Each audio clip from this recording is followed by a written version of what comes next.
நம் தேவனாகிய இயேசு கிறிஸ்துவினால் உங்களுக்கு கிருபையும் சமாதானமும் சந்தோஷமும் உண்டாவதாக.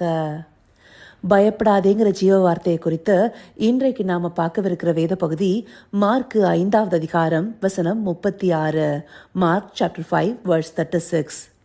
அவர்கள் சொன்ன வார்த்தையை இயேசு கேட்டவுடனே ஜெப ஆலய தலைவனை நோக்கி, பயப்படாதே, விசுவாசமுள்ளவனாயிரு என்று சொல்லி. இந்த வசனத்துல நாம முக்கியமா பார்க்க வேண்டியது, பயப்படாதே, விசுவாசமுள்ளவனா இரு. அப்போ இந்த பயத்துக்கும் விசுவாசத்திற்கும் ஏதோ ஒரு தொடர்பு இருக்கு.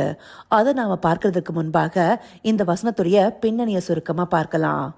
இங்கே குறிப்பிடப்பட்டிருக்க ஜெப ஆலய தலைவனாகிய யவீரு என்பவருடைய 12 வயது மகள் மரண அவஸ்தைப்படுறா. அப்படி தன்னுடைய மகளை குணமாக்கும்படி அந்த ஜெப ஆலய தலைவன் ஆண்டவராகிய இயேசு கிறிஸ்துவை வந்து வேண்டிக் கொள்றாரு. அதை இதே அதிகாரம் 23வது வசனத்துல பார்த்தோம்னா, என் குமாரத்தி மரண அவஸ்தைப்படுகிறாள், அவள் ஆரோக்கியம் அடையும் படிக்கு நீர் வந்து அவள் மேல் உமது கைகளை வையும், அப்பொழுது பிழைப்பாள் என்று அவரை மிகவும் வேண்டிக் கொண்டான். இது எத்தனை விசுவாசமுள்ள வார்த்தைகள் இல்லையா? ஆண்டவராகிய இயேசு கிறிஸ்துவை விசுவாசித்து இந்த ஜெப ஆலய தலைவன் வந்து தன்னுடைய மகள் ஆரோக்கியம் அடையும்படி அவருடைய கைகளை வைக்கும்படி வேண்டிக் கொள்றாரு. நாம நேற்றைய தினத்திலே பார்த்தபடி நம்முடைய இயலாமையில நமக்கு ஒரு பயம் உண்டாகும். அந்த பயத்துல நாம தேவனை தேட ஆரம்பிப்போம். அப்படி இங்க இந்த ஜெப ஆலய தலைவனுடைய இயலாமை என்னது? தன்னுடைய மகளை மரண அவஸ்தையிலிருந்து மீட்க முடியாதது. அவர் ஒரு ஜெப ஆலய தலைவனா இருக்கிறதுனால அவர் நிச்சயமா தன்னுடைய மகளுக்கான எல்லா மருத்துவங்களையும் முயற்சி பண்ணி பார்த்திருப்பாரு. அப்படி அது பலனளிக்காத போது அவர் ஆண்டவராகிய இயேசு கிறிஸ்துவை பற்றி கேள்விப்பட்டிருப்பாரு. அவரால் நிச்சயமா தன்னுடைய மகளை குணப்படுத்த முடியும்னு விசுவாசிச்சிருக்காரு. அந்த விசுவாசத்தில் தான் இப்படியாக வேண்டிக் கொள்றாரு. இப்படி அவர் வேண்டிக் கொண்ட போது அவருக்கு உறுதியளிக்கிற விதமாக ஆண்டவராகிய இயேசு கிறிஸ்துவும் அவரோடு கூட போறாரு இல்லையா? அதை இதற்கு அடுத்தபடியா இருக்கிற 24வது வசனத்துல பார்த்தோம்னா, அவர் அவனோடே கூட போனார்.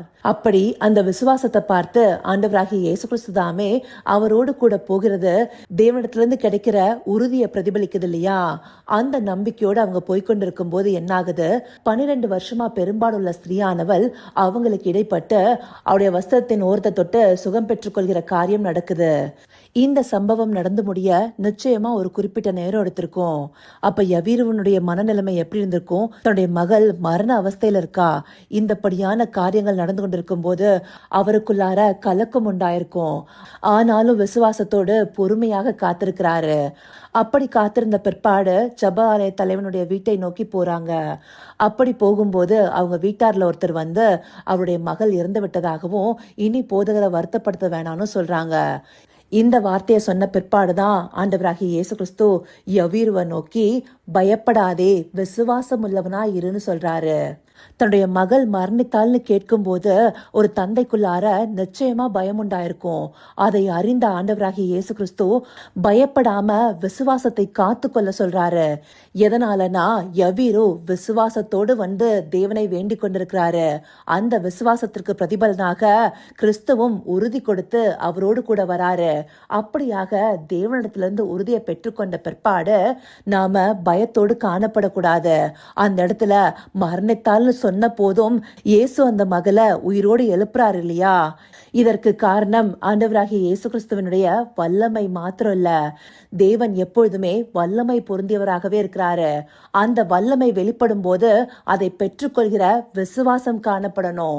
அந்த விசுவாசம் போயிடுச்சுன்னா அந்த வல்லமை வெளிப்பட்டாலும் அதை பெற்றுக்கொள்ள முடியாது.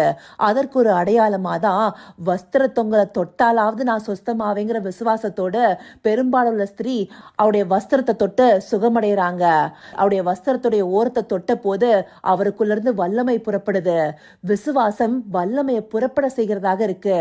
ஆனா அந்த விசுவாச குறைவோ அந்த வல்லமையை பெற்றுக்கொள்ள முடியாம தடுக்கிறதாக இருக்கு.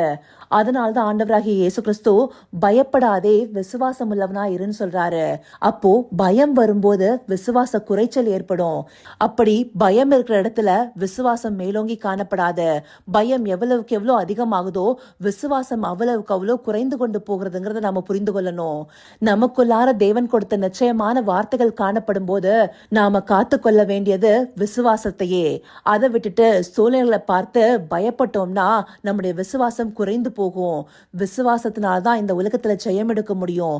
அந்த விசுவாசத்துல குறைச்சலை உண்டு பண்ணுவது பயமே.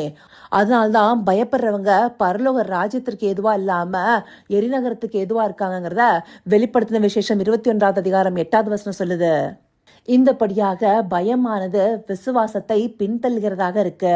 அப்படிப்பட்ட பயம் நமக்குள்ளார காணப்படும் போது நமக்குள்ளார விசுவாச குறைச்சல் உண்டாகும். விசுவாசத்திலிருந்து பின்னடைகிறவர்களாக காணப்படுவோம். இப்படியான பயமே நமக்குள்ளார காணப்படக்கூடாதுங்கிறத இந்த பகுதிகள் மூலமா தேவன் நமக்கு காண்பிக்கிறாரு. அப்படி நம்முடைய விசுவாசத்தை குறைக்கும் பயத்துல நாம ஒரு நாளும் இருக்கக்கூடாது. தேவனிடத்துல இருந்து நாம ஒரு உறுதியை பெற்றுக்கொண்டோம்னா அவருடைய வார்த்தைகளை மாத்திரமே விசுவாசித்து முன்னோக்கி செல்பவர்களாக இருக்கணும். அப்படிப்பட்ட விசுவாசத்துல எழும்பி நிற்கும் போதுதான் நாம பயத்தை புறம்பே தள்ள முடியும். இதை நாம அறிந்து கொண்டு பயப்படாம விசுவாசம் உள்ளவர்களாக இருக்க அவரை நோக்கி பார்ப்போமா? கர்த்தாவே, தேவாதி தேவனே, உமக்கே இந்த வேலையில நன்றி செலுத்துகிறோம் ராஜா. அப்பா, பயமானது விசுவாச குறைச்சலை ஏற்படுத்துங்கிறத இந்த பகுதிகள் மூலமா எங்களுக்கு தெளிவா காண்பிச்சிருக்கீங்க தகப்பனே. அந்தபடியாக எங்களை விசுவாசத்துல பின்னடைய செய்கிற பயத்தை எங்களிடத்துல இருந்து முற்றிலுமாய் எடுத்து போடுங்க ராஜா. உம்மிடத்துல இருந்து உறுதியை பெற்றுக்கொண்ட நாங்க அந்த வார்த்தைகளை பற்றி கொண்ட உம்மை முழு மனதுடன் விசுவாசிக்கணும் ராஜா. ஆம் தகப்பனே, உம்முடைய வார்த்தைகள் ஒரு நாளும் வெறுமையாய் திரும்பாதுங்கிறத அறிந்து கொண்ட உம்முடைய கரத்தை பிடித்து விசுவாச ஓட்டத்தில் முன்னோக்கி செல்பவர்களாக நாங்க காணப்பட தேவரீர் எங்களை நடத்தி அருளுங்க. அப்படியே நீங்க நடத்த போகிற கிருபைக்காய் நன்றி. சகலவித துதி மகிமை கனம் யாவும் ஒருவருக்கே செலுத்துகிறோம். இயேசு கிறிஸ்துவின் மூலமாய் வேண்டிக் கொள்கிறேன் பிதாவே. ஆமேன், ஆமேன்.